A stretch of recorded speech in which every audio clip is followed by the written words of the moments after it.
sahabat saya Lam Yong yang merupakan pengasas parti PKR dan juga sahabat-sahabat saya yang lain mewakili pada rakyat Malaysia.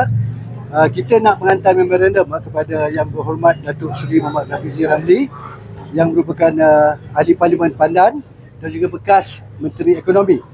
Dan insyaAllah kita atas isu tentang kesaan untuk beliau bersara sepenuhnya daripada politik Malaysia, dan cukup-cukuplah porak-porandakan negara ini demi cita-cita politik anda. Okey, dan memorandum ni akan diserahkan kepada wakil tuan, nama tuan siapa? Luqman Hakim sebagai apa? Sebagai pembantu kepada ya. Jadi ini memorandum untuk diserahkan kepada beliau. Jadi minta sampaikan kepada Yang Berhormat bekas Menteri Ekonomi ya.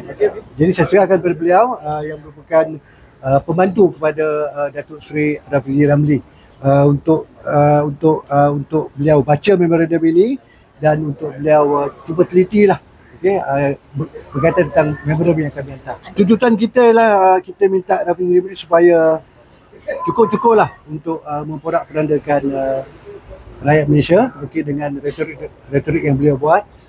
Semasa beliau jadi menteri pun pelbagai perkara yang telah beliau laksanakan, beberapa projek seperti vending machine pun tak jadi. Begitu juga dengan isu padu.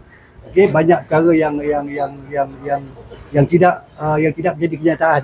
Dan apabila beliau meletakkan jawatan sebagai Menteri Ekonomi, beliau tak habis-habis menyerang beberapa institusi dan juga orang-orang persoalangan, dan ini mengganggu persekitaran sosioekonomi kita. Itu yang kita minta.